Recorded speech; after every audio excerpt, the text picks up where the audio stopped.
The Imperishable Legacy, the Final Journey and Timeless Teachings of the Buddha. Part 1, The Thunderbolt in a Clear Sky, Chapter 1, The Prophecy of a Departure.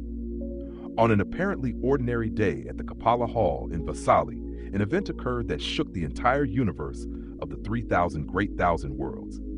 It was neither the birth of a wheel-turning sage king, nor the manifestation of a mighty deity. It was a decision, a silent proclamation carrying the weight of the cosmos. When the Buddha, the teacher of gods and humans, after 45 tireless years of sowing the seeds of the true Dharma, decided that in 3 months he would enter the parinirvana, complete and final nirvana, an earth-shattering earthquake took place. The ground trembled violently. Thunder roared as if ripping through the void. In that moment, not only did the visible human world sway, but even the celestial realms were submerged in grief. The scriptures record an immensely moving scene. The devas, beings endowed with great merit and long lifespans, could not contain their sorrow. They tore their hair, raised their hands to the heavens, lamenting aloud, writhing on the ground as if their legs had been severed. Their cries echoed throughout the realms. Too soon the world-honored one shall pass away. Too soon the welfarer shall dissolve. Too soon the one with the eye of the world will vanish. A paradox that shakes the mind immediately arises. Why does the departure of a being who has completely overcome birth and death, who has attained the immortal state, cause such profound trembling and sorrow? Nirvana, according to his own teaching, is the cessation of all suffering, the shore of absolute bliss. So why does the universe greet the event of one reaching that shore with horror and anguish? This is not a failure before death, nor a surrender to the law of impermanence. On the contrary, it is the supreme act of self-mastery. At 80 years old, the Buddha's body was likened to an old chariot, needing repairs to continue functioning. He had once endured a near-fatal illness in the village of Beluva, but used willpower and meditation to suppress the pain and sustain life. Therefore, his departure was not a passive event, but an active decision, a final Dharma discourse bestowed through the very life force of the enlightened one. The context of this great decision was woven by a complex and profound network of conditions.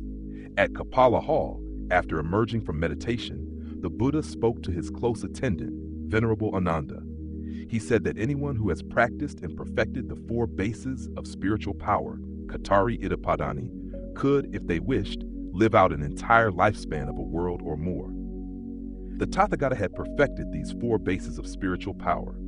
This was an obvious hint, a golden opportunity for Venerable Ananda to beseech the world-honored one to remain in the world longer for the benefit and happiness of the many. Yet ironically, the scriptures record that Ananda's mind was obscured by Mara, the evil one, causing him not to grasp the profound meaning in the teacher's words and remain silent. The disciple's silence opened a door for another event. Immediately thereafter, Mara, symbolizing the forces that bind sentient beings in samsara, appeared and requested that the Buddha enter nirvana. Mara reminded the Buddha of his vow not to pass away until his Dharma was firmly established and widely disseminated among the 4 assemblies: monks, nuns, laymen, and laywomen. Now that condition had been fulfilled. The Dharma was strong, the Sangha mature. With extraordinary serenity, the Buddha accepted Mara's request. Be assured, O evil one, soon the Tathagata will enter nirvana. 3 months from today, the Tathagata will pass away. The moment he relinquished the will to live, the life-sustaining intention, the terrible earthquake occurred. This event is not merely a historical account, but a profound lesson on the law of dependent origination, paticca samuppada. The Buddha's decision to enter nirvana was not a solitary event, but the convergence of many conditions. The aging of the 4 great elements in his body, the fulfillment of the mission to spread the Dharma, Mara's request, and no less importantly, Ananda's silence.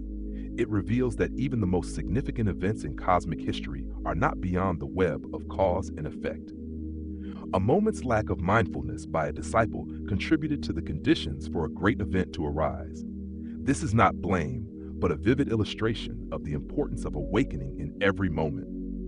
Thus, the earthquake and the lamentation of the devas are not only supernatural phenomena, they are powerful literary metaphors employed by the scripture compilers to emphasize the cosmic magnitude of this event. The departure of a fully awakened one is an immeasurable loss, not only for humanity, but for all sentient realms engulfed in ignorance. It poses the central question for the journey we are about to undertake. What legacy did he leave behind? What final teaching carries sufficient power to fill that cosmic void, to become the guiding compass for countless beings adrift in the ocean of suffering and rebirth? The journey tracing the Buddha's last footsteps from Vasali to Kusinara is precisely the quest for the answer to that ultimate question. Part 2, The Final Journey and the Imperishable Legacy. Chapter 2, The Torch of the True Dharma. When the world is shrouded in darkness, when the news of the Buddha's decision to enter Nirvana spread, an immeasurable sorrow enveloped the Sangha, yet perhaps none felt this pain more deeply and personally than Venerable Ananda. For 25 years, he had been the constant shadow of the world-honored one, the devoted attendant, the listener and recorder of all Dharma talks. To Ananda, the Buddha was not merely a teacher, but also an uncle, a brother, his entire spiritual universe.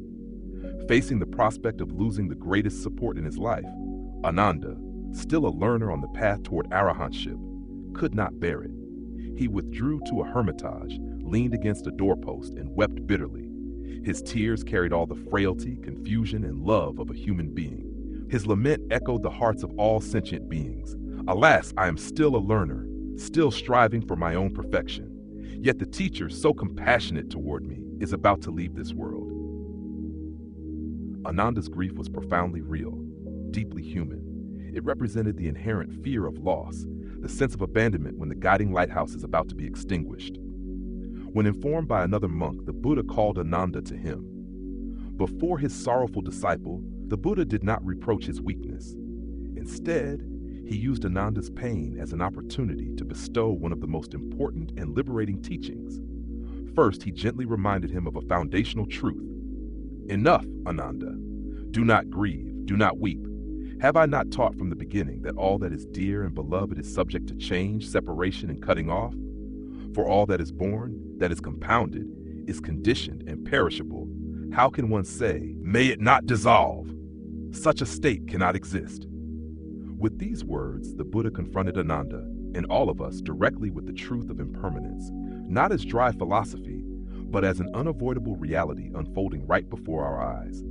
After comforting and praising Ananda's tireless service, the Buddha bestowed upon him and the entire Sangha an imperishable legacy, a final instruction that has become a guiding beacon for millions over more than 25 centuries. He said, Tasmata Hananda, Atadipa Viharata Adasarana Ananya Sarana, Dhammadipa Masarana Ananya Sarana, which means, therefore, Ananda, be a lamp unto yourself, be your own refuge, do not seek refuge in anyone else. Be a lamp of the Dharma, be a refuge of the Dharma, do not seek refuge in anything else. This is not merely advice, but a declaration of maturity and freedom. To grasp its depth, one must analyze the key Pali terms. Adadipa, be a lamp unto yourself, an island unto yourself. The Pali word dipa has a richness of meaning difficult to convey fully in other languages. It can mean lamp or island. Both images are powerful and fitting. Be a lamp unto yourself means use your own wisdom to illuminate the path, dispelling the darkness of ignorance rather than seeking light externally. Be an island unto yourself evokes a safe, stable refuge amid the vast ocean of samsara, turbulent with waves. At first hearing, this teaching may sound like an affirmation of a self or ego. However, within the Buddhist teaching system, which emphasizes anatta, non-self, such an interpretation is inappropriate. This teaching is not a metaphysical assertion of an enduring I, but an urgent call for self-reliance and responsibility, standing in complete contrast to dependence on others. Adasaram, be your own refuge. The word sarana means refuge, shelter, sanctuary. The phrase adasarana reinforces and clarifies the meaning of adadipa. The ultimate secure refuge is not a teacher, savior, or external force, but the capacity for practice and awakening inherent in every being.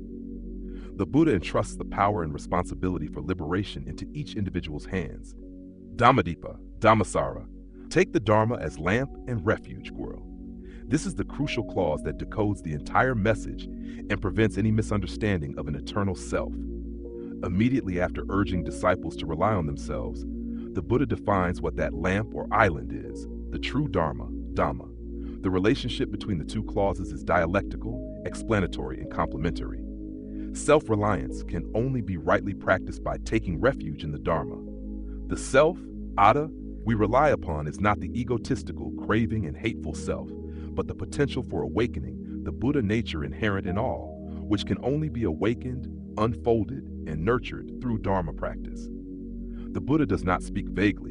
He defines the Dharma concretely and practically as the path of practicing the four foundations of mindfulness, satipatthana.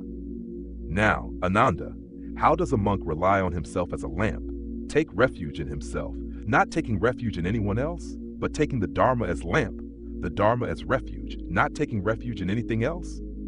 Ananda, here the monk lives contemplating the body with zeal, awareness, and mindfulness, restraining desire and grief in the world.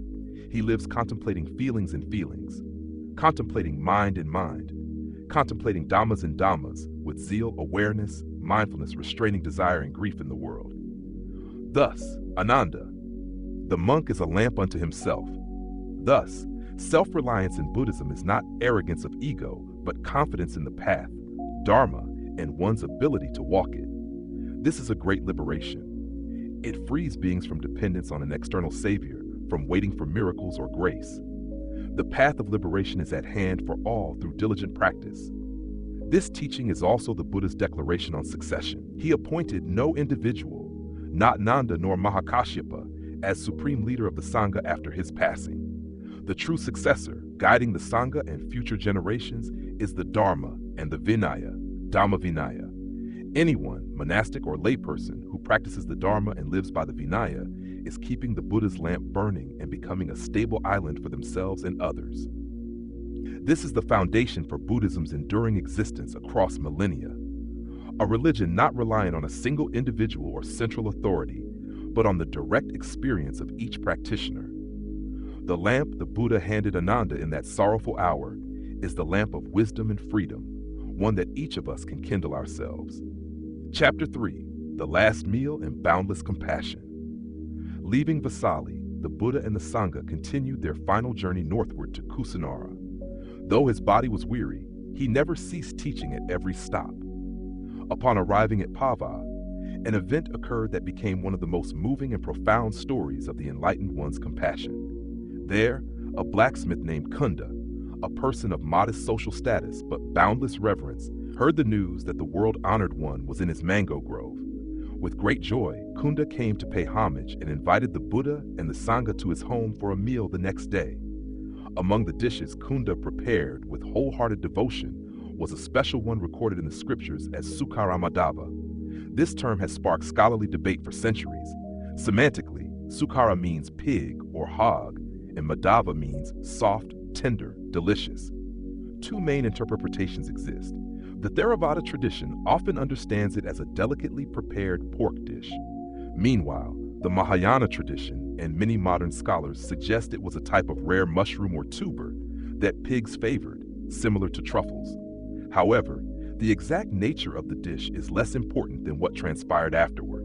The Buddha, with his supreme wisdom, knew the dish posed a problem and only a Tathagata could digest it. He requested that Kunda offer the Sukaramadava only to him, while the other dishes were served to the Sangha. After the meal, the Buddha instructed Kunda to bury the remaining Sukaramadava deep in the ground, for no being, heavenly or human, could digest it but the Tathagata. As foreseen, shortly after the meal, a violent illness arose in his body. Hemorrhagic dysentery struck with excruciating pain, nearly reaching death's door. Yet amidst the supreme physical suffering, the Buddha remained serene, mindful, and awake, enduring the pain with unwavering willpower and no complaint. And at his most painful moment, his mind was not focused on his own suffering, but on another anguish, a spiritual pain even more tormenting, that of the remorse and guilt soon to afflict Kunda the blacksmith. He knew that after his passing, people would gossip and blame Kunda, saying his meal caused the death of the teacher. This remorse and guilt might follow Kunda his entire life, becoming a great obstacle on his path. Therefore, on the way to Kusinara, though greatly exhausted, the Buddha stopped and called Ananda to give a special instruction. He said, "Ananda, there may be those who cause Kunda the blacksmith to feel regret, saying, "What misfortune for you, Kunda, what bad luck, that the Tathagata took his last meal from you before entering Nirvana." Ananda, if anyone says this, you shall dispel Kunda's regret by saying, "What a blessing for you, Kunda, what great good fortune that the Tathagata took his last meal from you before entering Nirvana. Kunda, I have heard from the Blessed One's own mouth that there are two offerings which yield equally great and surpassing fruits and merits compared to all other offerings. The meal after which the Tathagata attained supreme perfect enlightenment, and the meal after which the Tathagata entered parinirvana. Kunda's act will bring him long life, beauty, happiness, fame, birth in heaven, and power." This teaching is one of the highest and most radiant expressions of compassion. Amidst excruciating bodily pain, the Buddha's foremost concern was not himself, but the peace of mind of a disciple. He used his very adversity and suffering to practice and manifest boundless compassion. This is a living Dharma on transforming suffering. A normal person, ill from food, might react with displeasure or resentment toward the provider. But the Buddha was entirely the opposite. He not only refrained from blame, but actively sought to protect Kunda from remorse and worldly criticism. This act reveals a transcendent wisdom that deeply comprehends karma. The Buddha clearly saw this illness as his own karmic fruition, the natural dissolution of a conditioned body, not Kunda's fault. At the same time, it reveals infinite compassion that places others' spiritual peace above his own physical pain. Elevating Kunda's offering to the status of Sujata's meal before enlightenment is a profoundly subtle and meaningful psychological gesture. It not only removes all guilt, but also grants the blacksmith an immeasurable honor and great merit. Through this story, the Buddha also teaches an important lesson on the emptiness, shunyata, of merit. The value of an offering does not lie in the object or the material result it brings. It lies in the intention, the purity of heart, and reverence of the giver. Even if the meal became the final condition for his departure, since it was offered with a pure heart, it still produced a great fruit of merit. This is a practical demonstration of the truth. All phenomena are empty, but karma and its fruit are not empty. The external form of the cause, the meal causing illness, is impermanent and void, but the wholesome intention and karmic fruit endure. Thus, the Buddha's last meal became an immortal lesson on compassion, on wisdom that penetrates karma, and on the true nature of giving. Chapter 4, The Last Disciple and the Affirmation of the Path to Liberation. The Buddha's final journey, though filled with bodily suffering, remained a journey of the true Dharma.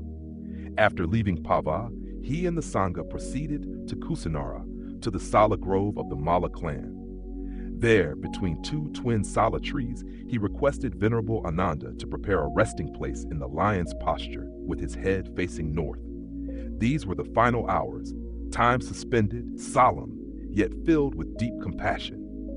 Ananda, with reverence and a wish to protect the teacher's peace, tried to prevent anyone from disturbing him. At that time, a wandering ascetic named Subhada heard that the Enlightened One was about to enter parinirvana and hastened to meet him. Subhada was not merely curious, he was a sincere seeker of truth, though his mind was troubled by a profound doubt, a question that had long tormented him.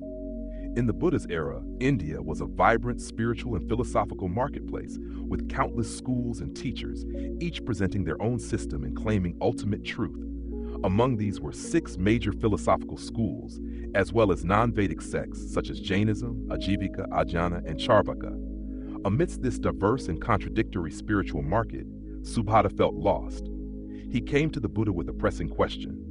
Venerable Gautama, there are many famous teachers. Have all of them, as they claim, discovered the truth by themselves, or only some, or none at all?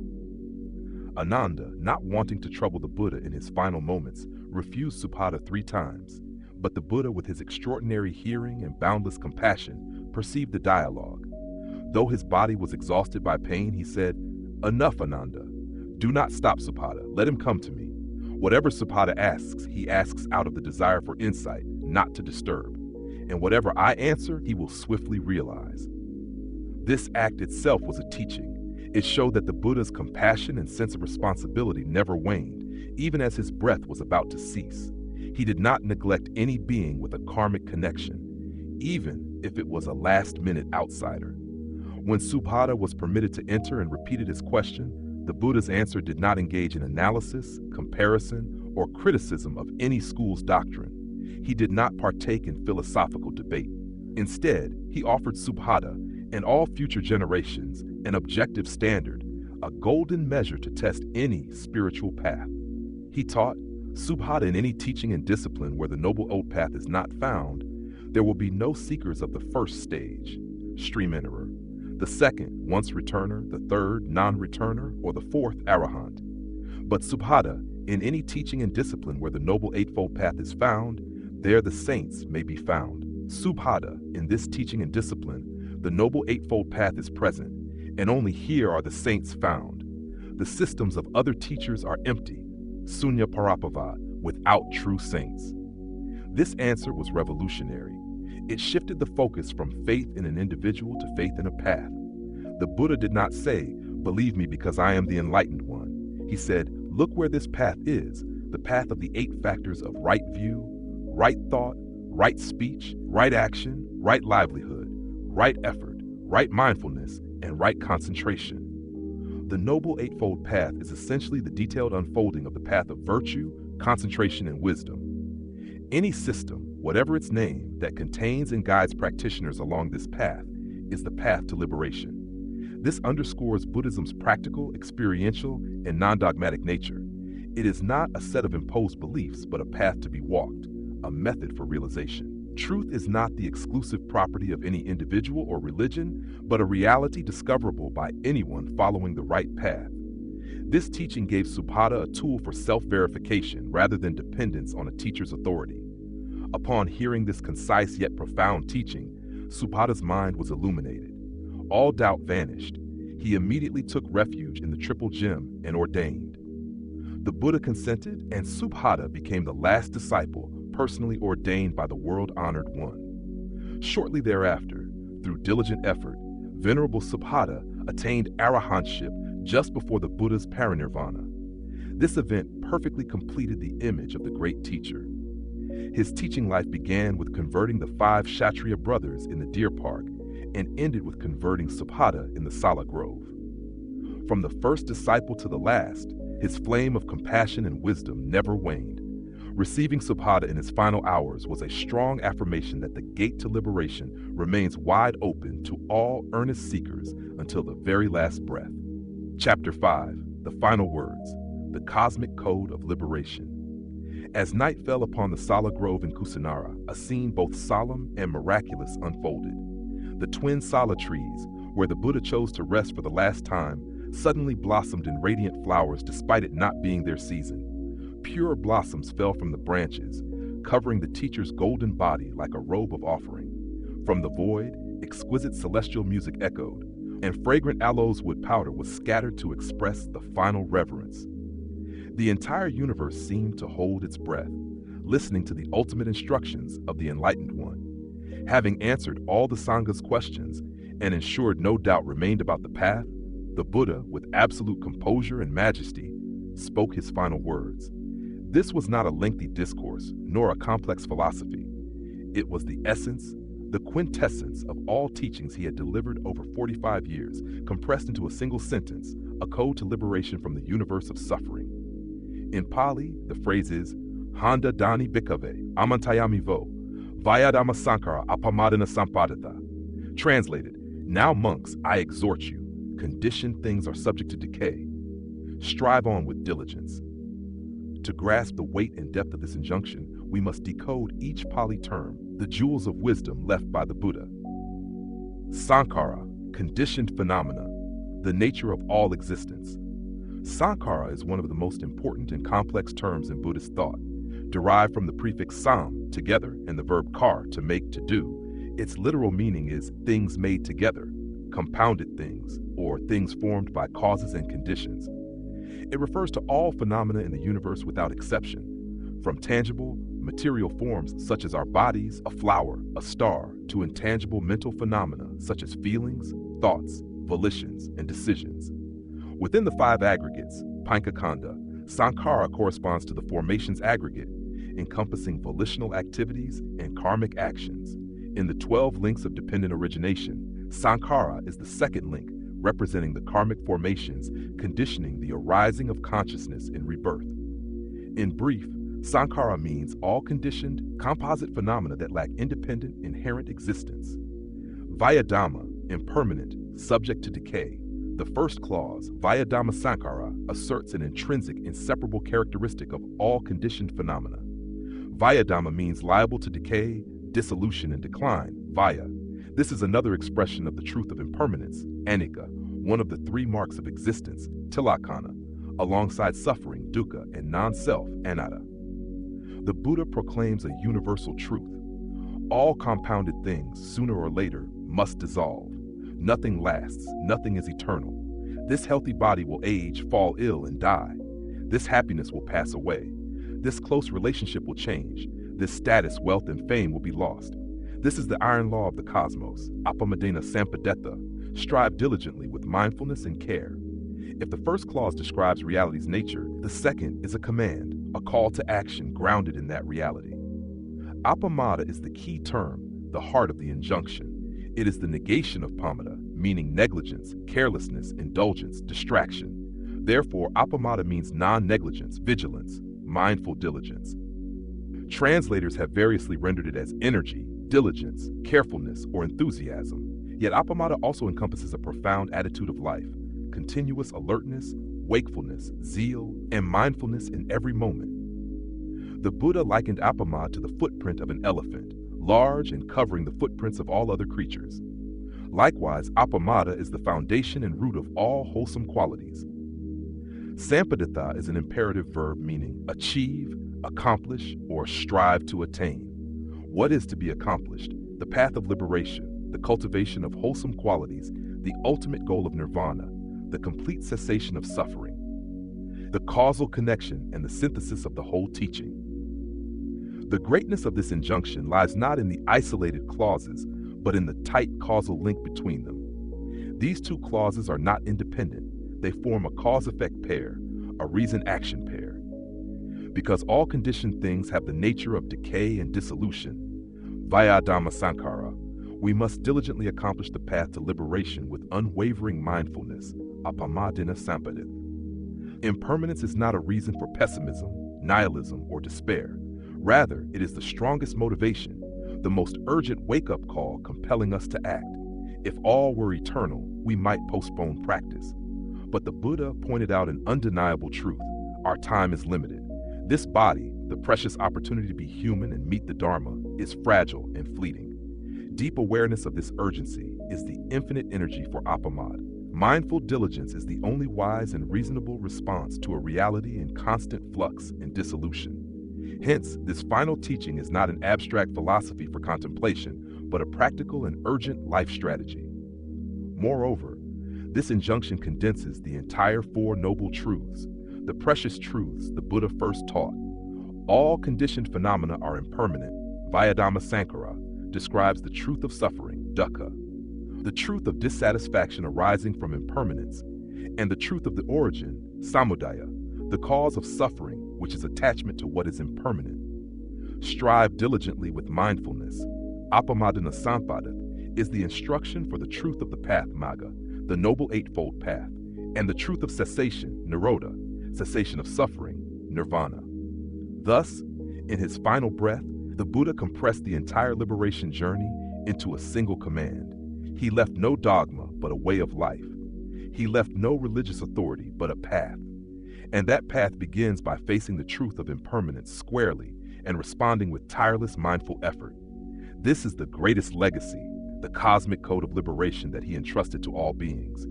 Part 3, the imperishable flame. Amidst the world of impermanence. Chapter 6, the light of nirvana illuminating the 21st century. The journey tracing the final footsteps of the Buddha, from the universe-shaking proclamation at Vasasali to the last breath at Kusinara, is not merely a tragic historical narrative. It is a profound Dharma discourse, a spiritual will containing timeless truths. When summarizing his last teachings, 3 core messages emerge like the 3 facets of a diamond, illuminating the path for humanity, especially amidst the turmoil of the 21st century. These 3 messages are: 1. The power of self-reliance and personal responsibility, aditi. 2. The universal truth of impermanence of all phenomena, Vyadama Sankara. And 3. The command to live mindfully and act purposefully, Apamadana Sampadetta. These teachings are not only for the monks of the ancient Sangha, but serve as miraculous remedies for the ailments of our era. Facing loss, crisis, and change with the wisdom of impermanence. Modern humanity lives in a world defined by rapid change and uncertainty. Economic crises, climate change, technological shifts, career instability, and relationship challenges all generate a pervasive sense of anxiety and insecurity. The Buddha's teaching on the impermanent nature of conditioned phenomena, Sankara, offers a firm foundation to face this reality. Understanding and accepting the law of impermanence is not an attitude of surrender or pessimism.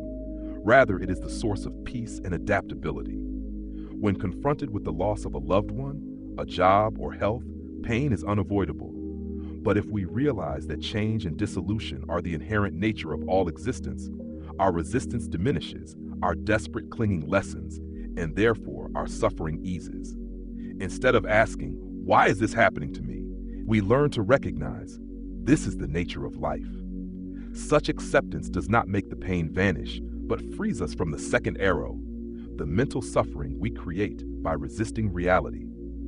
Practitioners of mindfulness who understand impermanence will not be overly shocked or bewildered by loss, and can transform suffering into meaningful action, such as engaging in virtuous deeds dedicated to those who have passed, building inner strength and happiness amidst an outward-oriented world. The age of social media has created a culture of constant comparison, seeking validation and self-worth through likes, comments, and external measures of success. This leads to a dangerous dependence on factors beyond our control, causing stress, depression, and emptiness. In this context, the teaching, "Be a lamp unto yourself, be your own refuge," Adadipa Vihartha Adasaran, becomes a potent antidote. It is a call to turn inward, to seek value, peace, and happiness from one's own heart. That lamp and island are not selfish egos, but the potential for awakening, the wisdom and compassion cultivated through Dharma practice. This teaching encourages us to build an inner source of happiness, a steadiness unshaken by the external world's fluctuations.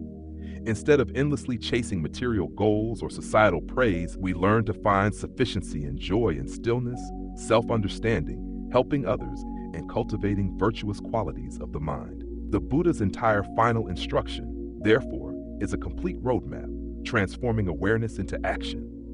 Awareness of the universal truth of impermanence, via Dhamma Sankara, leads to self-responsible action and building inner strength, Adadipa.